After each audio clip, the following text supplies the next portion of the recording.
is the ability to connect socially. If that's not happening, then that becomes a problem. But number two is also the conflict resolution, because conflicts are going to happen. And when they happen, how are they going to be solved? Is it in a way that some parents will be very authoritarian and shout at their children, and the children feel like, you know, I'm not safe here? That could happen in school as well. But the ability to correct well and solve conflicts between adults and children in a way that is going to be conducive, which is going to you know, bring everyone to a good solution.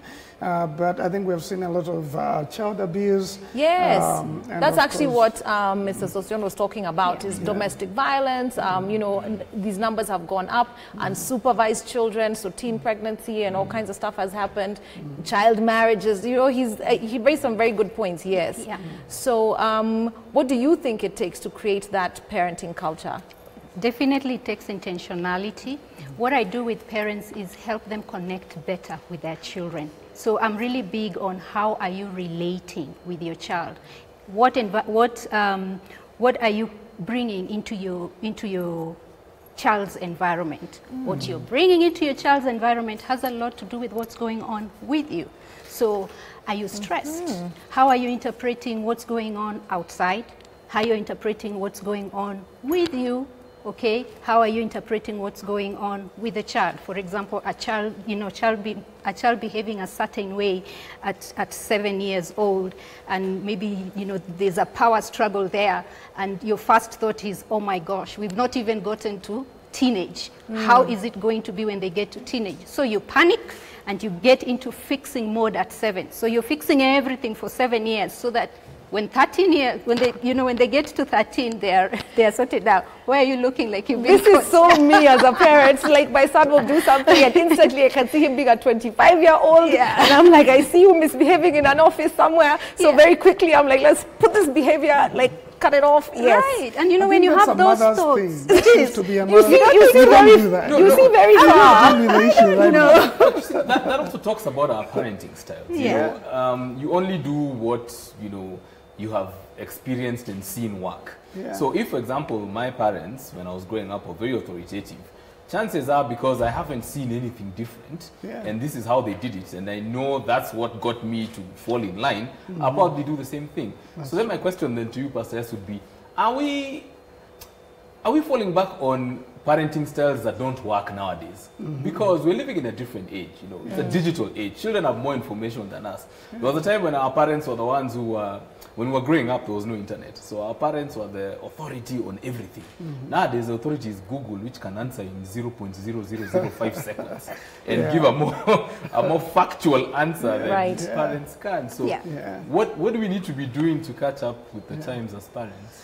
I think we need to be self-aware, and I know you're big on that, self-awareness. We need to really understand, are we repeating the same patterns that we saw?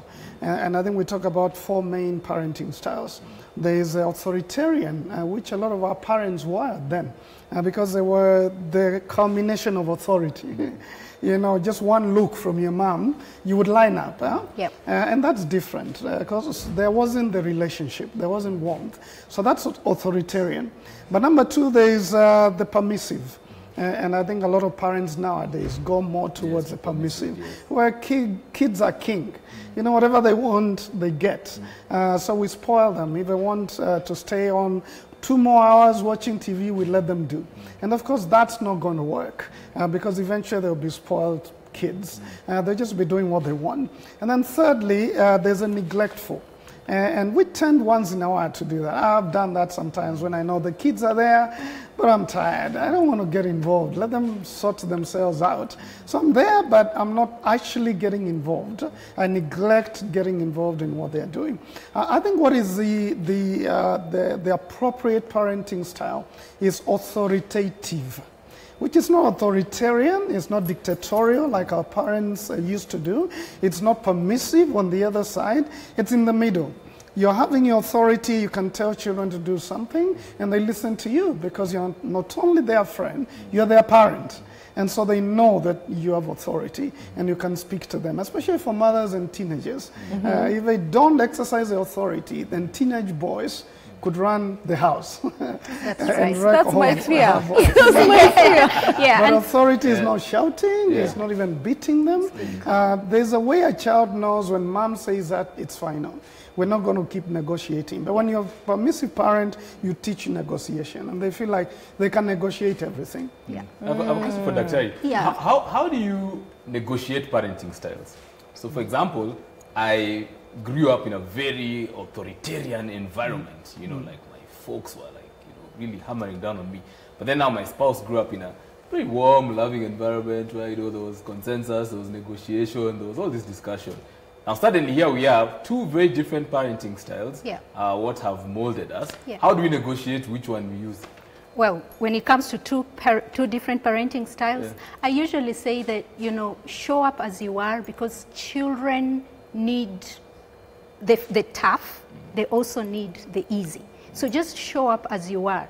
But even as you're showing up as you are, one of the things I've found out is when there's a when there's a conflict of parenting styles between two parents, and if it's constant and ongoing, most of the time it's a relationship issue between the two as opposed to a parenting style. So maybe you need to step back and check, how are we communicating? Because you are able to give the other person grace for the personality they have, for the background they are coming from, if you are relating well. So that's one. The other thing about parenting style is, actually there are so many other parenting styles. We have helicopter parenting, the one you're hovering. Yes. And then there's a lawnmower. Lawnmower is you clear the path, you make sure everything is clear so that your kid does not have to experience any failure. And when it comes to parenting styles, for me, what I think is, what is really driving you? Because at one moment you'll feel like you're the neglectful because you're busy, Yes. It's when you're consistently doing one style, that's when you need to step back and ask yourself, what do I need to do different? I like another version of parenting styles, which is you're either parenting as a farmer or a carpenter. Okay? And when you're parenting as a farmer, really, that's the ideal, the authoritative. Okay, where you are looking at this child and asking yourself, what seed do I need to plant? If I need, if I'm expecting responsibility as a harvest, what do I plant? Responsibility. And from the time you plant the seed to the time you get the harvest, it's a process. There's plowing. There's manure. Manure is messy, it's smelly. So parenting is also not just smooth. Sometimes we just, really struggle thinking that parenting is something that's supposed to go so smooth and easy. Yes. Yeah. But there's all this, when you're watering what you want to see grow. That's where encouragement comes in. So you're doing all these different things. But as a farmer, you also know that eventually at the end of the day, you don't have control over the result. There are other forces at play. That's where community comes in. Then now you can parent as a carpenter. And that's what we are used to. Like you click, you were talking about Google. You click effective parenting, you get 180 million results in less than a second. And there's all these things you're supposed to do because it's geared towards fixing the child. The carpenter already has a full picture, a full view of what it is that they want. So even as they are parenting, they already have a picture, an image of what it is they want. So even as we're thinking about the different parenting style, what is really driving you? Are you showing up as a carpenter?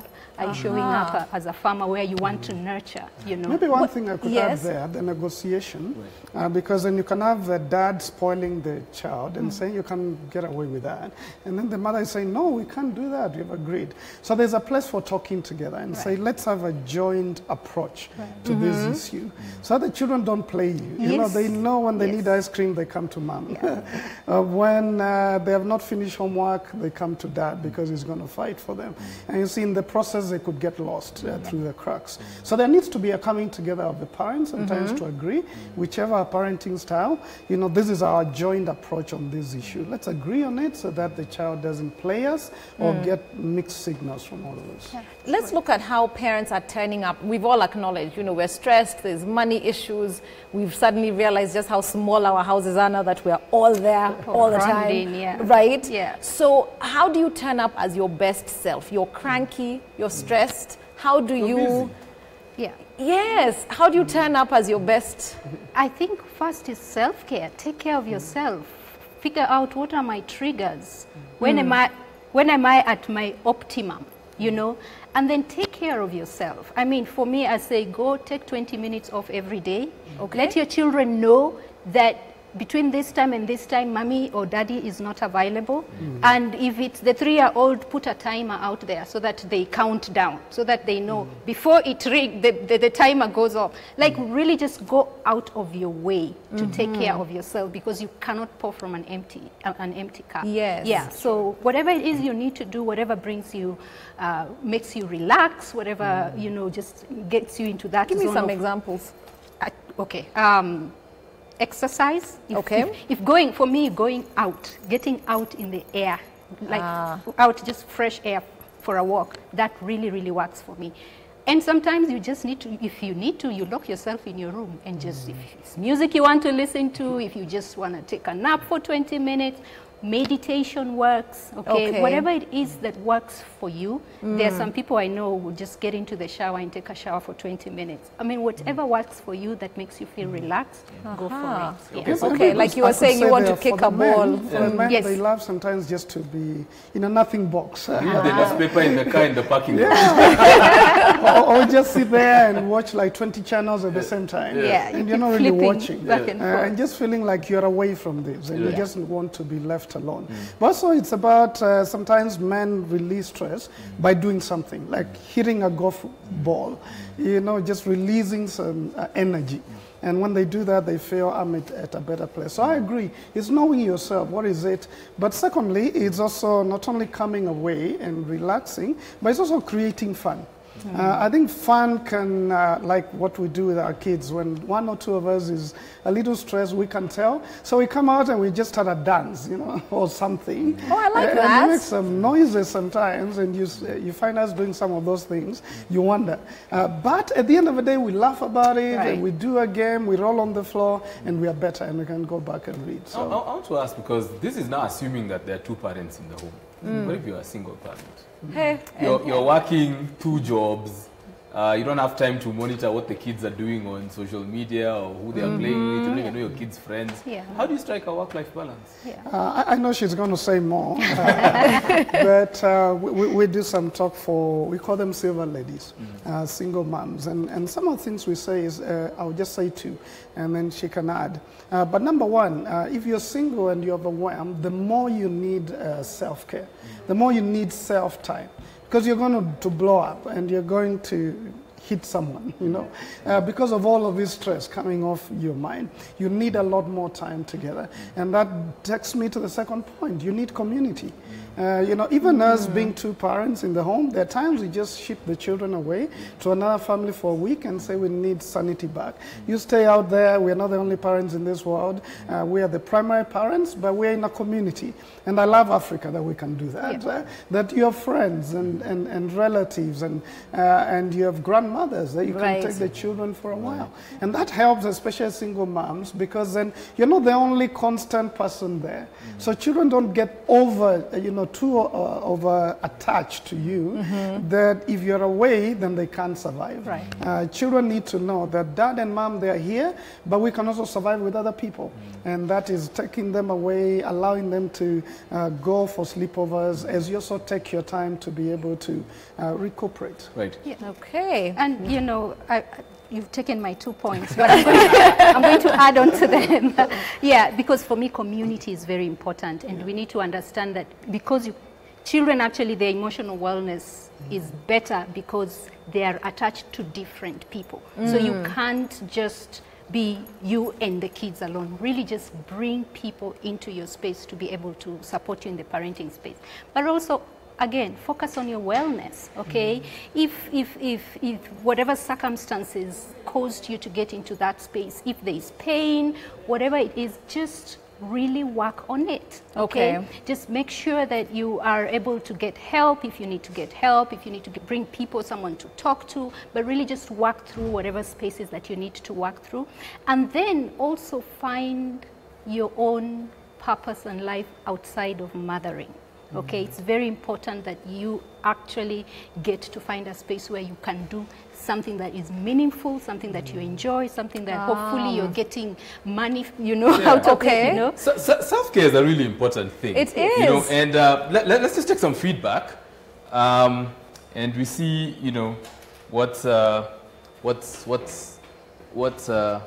happening here. Remember, the WhatsApp number is on the screen right now. And me asking you, how has COVID-19 affected your parenting? And what is your parenting style at home?